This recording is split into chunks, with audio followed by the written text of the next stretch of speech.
Hi and welcome to the Beer Temple. I am Chris Quinn, and today I've been doing, one of those beers or one of these shows that, you know, when you first think about doing a podcast or doing even just a tasting, this is one that, like, I would think almost immediately jumps to mind for so many people is kind of doing the 30, 60, 90 minute, 60, 90, 120 minute of Dogfish Heads, doing their minute lineup. And it's taken me, you know, about 2 years to get around to it, but now I'm doing it. I wanted to wait until I had all three examples somewhat fresh, and that has occurred. So why not? Followers of the show know that I am from the East Coast. I'm from Philadelphia, went to school in Delaware. I've been drinking Dogfish Head beer since probably 1997, a long time. And they are near and dear to my heart. They are one of the first craft brews that I ever had. I have to admit, I first started drinking them because I thought the shark on the tap handle was pretty cool, so I tried it, and yeah, I just kind of been following them ever since. I really am a fan of what they do. I've talked about gimmick beers before, and I think more often than not, Dogfish Head tends to toe the line on the innovation side rather than the purely just gimmick side. But, you know, they are ones who like to have stories behind their beers, you know, and I think that that's not necessarily a bad thing. So yeah, these beers have stories.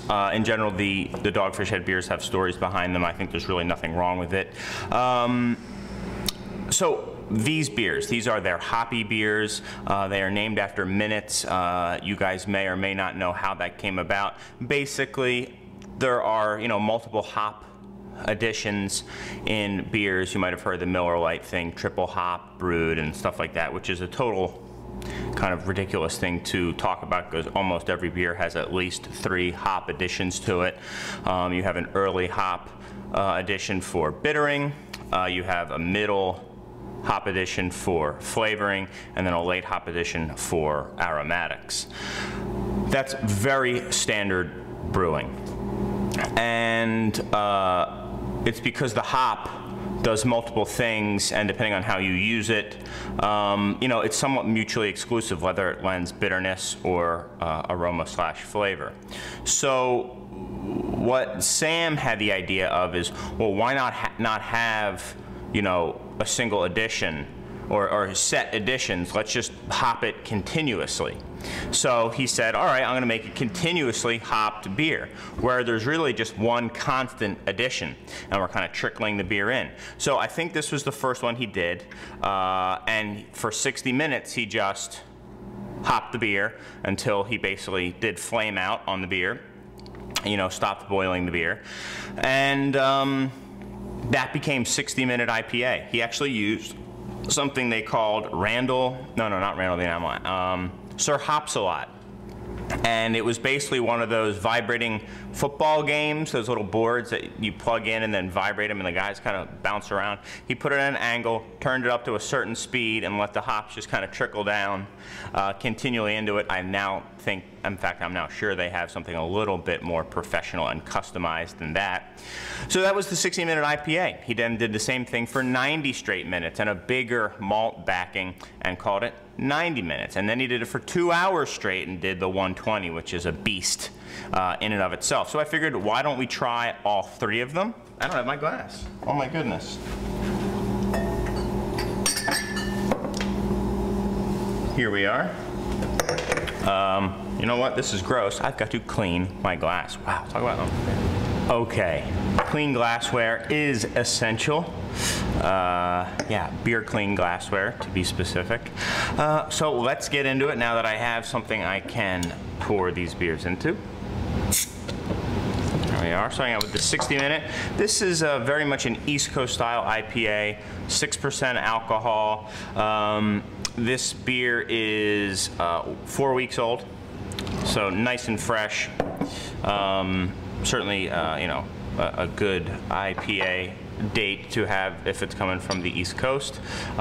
Really lovely orange color to it, really nice copper tone and nice big head. Get a little bit of hops there on the cap. Sticking my nose in there. There is certainly a malt character here. It's got a nice kind of biscuity note to it. You may remember from the recent episode I did with the blind IPA tasting, I thought this was an English IPA. Just shows how palates have shifted here. It has that classic kind of sea hop note, like Cascade, a little bit of orange and grapefruit, maybe some Centennial notes in here as well. I don't know the hops that they use specifically. But balanced. It has kind of a floral note to it. It just kind of is effervescent. It's not one of those things that socks you right in the face. But hops are the first thing you get.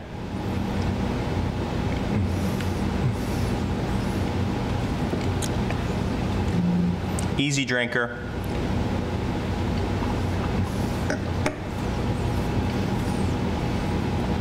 I like how the hop character melds very well with the malt here as well. Kind of like an orange marmalade meets like orange blossom thing here. It finishes at first with the smooth, slight sweetness, then it kind of dries out and this slow, lingering bitterness kind of grows on the tongue the more I talk. So certainly, you know, a bit of a bitter beer.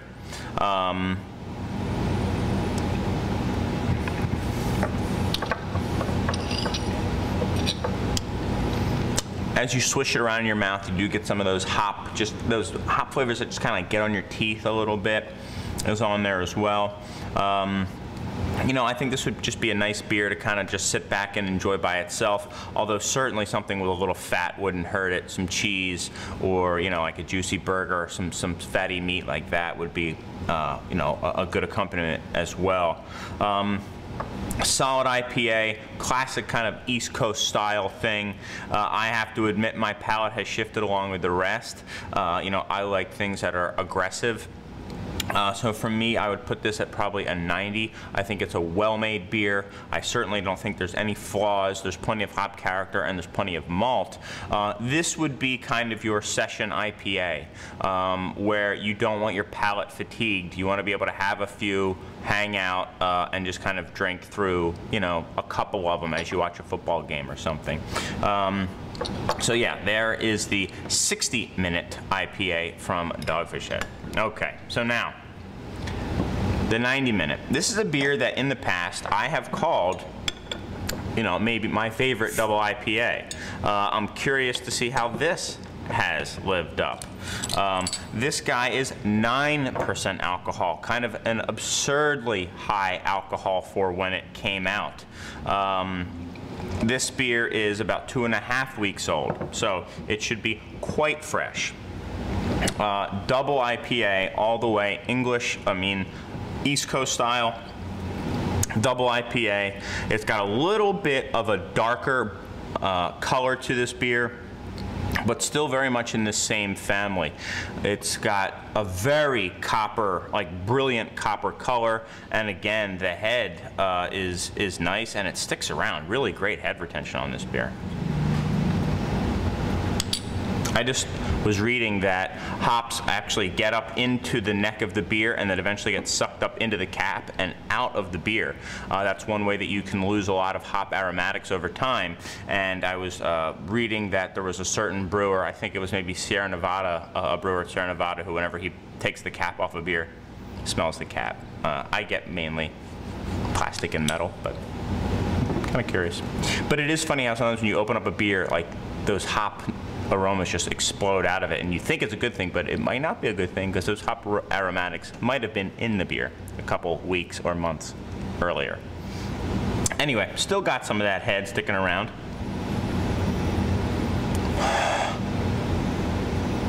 Much more of a sweet orange note.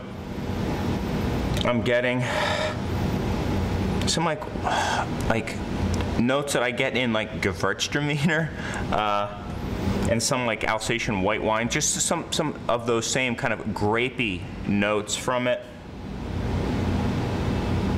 Absolutely. Or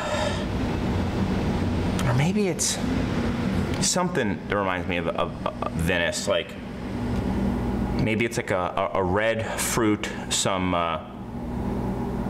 yeah, like a cherry note, like a black cherry, like a deep dark black cherry.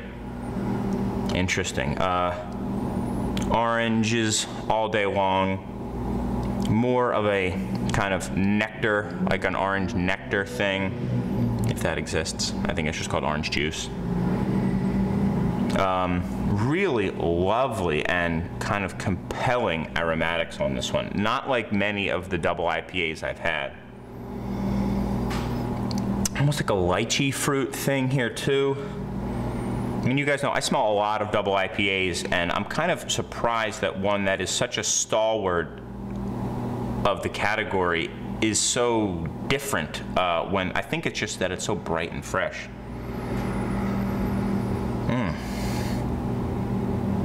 Really lovely.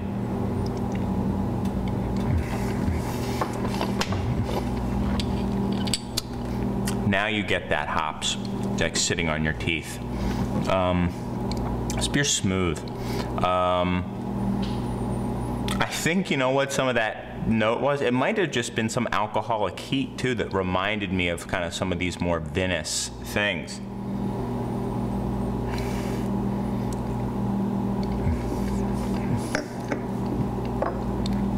Huge hop character.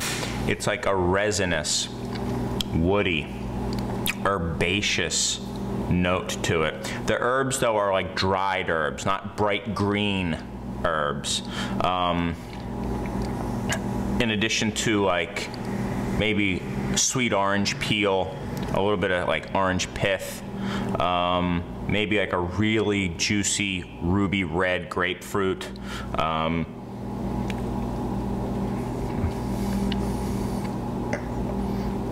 And just a wonderful kind of woody note to it as well. I like this beer not just a little bit more than I thought I would, a lot more than I thought I would. It's just a refreshingly different IPA to what I've had lately. It's very balanced, it's quite bitter, it's quite boozy. You know, for 9%, I mean, it's not gonna, you're not like breathing fire, you don't get any burn. But there's just a lot going on, a lot that is playing in balance together. I would love to have this with some hard cheese, some cheddar. I think it would be a wonderful pairing. Yeah, I'm gonna go 96. I know you guys might think I'm crazy, but I'm telling you, fresh 90 minute is where it's at. This stuff is tasting awesome right now. Yeah, I mean, my guess is I was gonna guess like 92 is where I was gonna put it, but it's 96. Really, really pleasantly surprised by this 90 minute. I haven't had a 90 minute that I knew was fresh in quite a while. Worth revisiting, guys. I'm glad I did this show just for that reason. Okay, the big boy, probably a lot of the lot that you guys were looking to see here. This is 120 minute. They call it an Imperial IPA. I don't even know what I consider this beer. It's one of those beers where there's a few of them out there where someone comes in and says, I want a beer like this. What else do you have? And I say, it's kind of it. This is one of those beers. 120. To call it an Imperial IPA is kind of an injustice. It's not an injustice. It's not helpful to the consumer, because if you think of it as a double IPA and then you buy it like, ooh, I want this really huge, awesome IPA, this isn't what you're gonna get. This is like a huge strong ale, like a barley wine meets IPA thing. 120 minute at at a time where Dogfish Head was really going after the big high-octane beers. This beer was featured in the TV show about Dogfish Head, I think Brewmaster, or Brewmasters it was called, where they dumped a whole batch of it. This beer comes out maybe 3 times a year, so semi-regularly. It's not a once-a-year thing. It's not a seasonal thing, so to speak. And it's, man, it's unique. It has fluctuated in alcohol. They don't put the alcohol on here, but it's upwards of, like, I think it's been as high as maybe like 20%, 18%, I think is where it's at right now. It's its own animal. I tend to enjoy it in a wine glass, and I tend to enjoy it with food, but I'm getting ahead of myself. Giving myself just a little bit here. You know what, it's funny. All these beers are very similar in color. They just are getting to be darker colors of copper. This is almost like a dark burnished copper. Yeah, like an older penny that's been polished up a little bit. Still amazing that it has some head. When you get way high in alcohol, a lot of times head retention is almost impossible for some of these beers. I think just because the surface area or the viscosity, you know, of the beer, the surface tension, I guess is what I was trying to go for, just isn't there because there's so much alcohol. It doesn't seem to be the case here. Let's go in for a smell. There is no mistaking that this beer is very high in alcohol. It has barley wine-like notes to it, sherry or Madeira-like notes to it. This beer is also quite fresh. It was bottled in late July. It is now early September. That is very fresh for this beer. This is a beer that some people like fresh and some people like to age for years. I myself tend to like it fresh, which is why I wanted a fresh example of it. Let's see. Yeah, here we go. Stop it.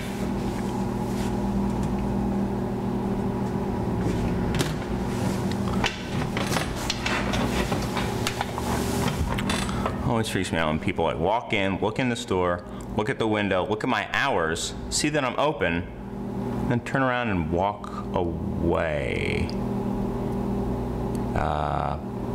Okay, whatever. All right, yet again, I'm gonna start over. I won't give you that whole kind of diatribe I just had about the person who walked up, and I'll start yet again right now. Okay, let's finally get to this beer. I mean, just you cannot escape the fortified wine aspect to it. I'm getting sherry, but not some of those super oxidized sherries, just some of the underlying flavors, those boozy, fruity notes that you sometimes get in barley wines as well. So what am I getting specifically?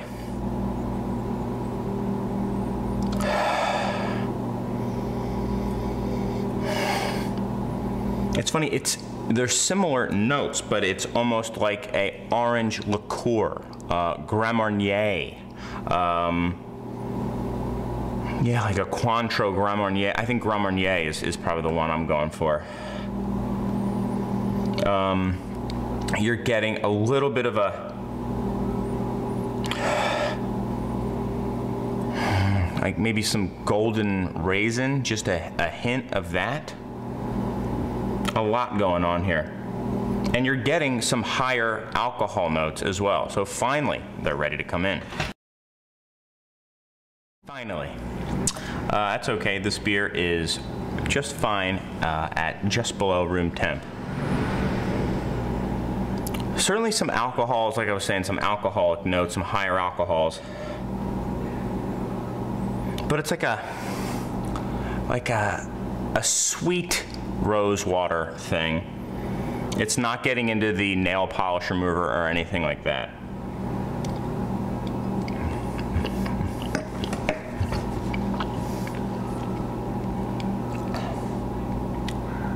Sweet. like the flavor of syrup, the viscosity of syrup, but not the sweetness of syrup because it's so aggressively hopped. It counteracts that sweet cloying note. So it's syrupy and has those flavors, but there's so much bitterness that that's what overwhelms even the sweetness here. There is a ton of sugar in this beer. I've heard something atrocious about the calorie count in one of these bottles. I think it's, you know, well over 500. It's incredibly everything. It does fill your mouth with an alcoholic warmth. It does burn the esophagus. There's a ton of alcohol in here. And I don't just mean the alcoholic content, I mean in the flavor. There is alcohol flavor in here. There is tons of malt. There is tons of hops. They are in balance, all three of those things. So don't expect this to be a hop bomb. It's really, you know, a new version of a strong ale. You know, I think this beer needs food. I think it is a sipping beer, very small sipping beer. It is a beer to be shared after a meal and had almost as a brandy. I do get some brandy qualities to this beer. Is it my absolute favorite beer? I'll talk into the mic, not the AC comes on. I can't turn it off. It's like 100 degrees today in Chicago. It's not, but it's unique and it's well made. You know, I'm gonna go, you know, 91 with this beer. You know, there are times when you want to have it. I have had it with cheese, you know, in a wine glass, like I've said before, and a cheese plate. And it paired so well that we were actually at a wine bar that happened to have it, and I got it. And I was with wine people, and they agreed it just was the best pairing. I mean, it is quite delicious. 92 might not be enough, but whatever.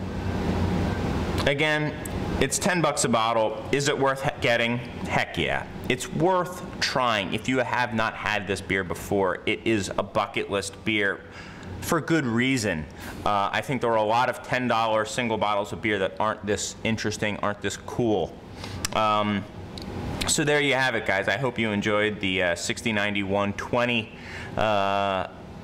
episode here. I certainly did. Man, oof, I don't think I need much more than this to say goodbye. Thanks as always. I appreciate very much all the reviews that you guys have put on iTunes and just reviews everywhere. It's been awesome. You know, please, if you're in the area, come by. You know, I'm not gonna have these beers necessarily, but I always have beers open every day, and you never know what you're gonna step into. Say hi to me.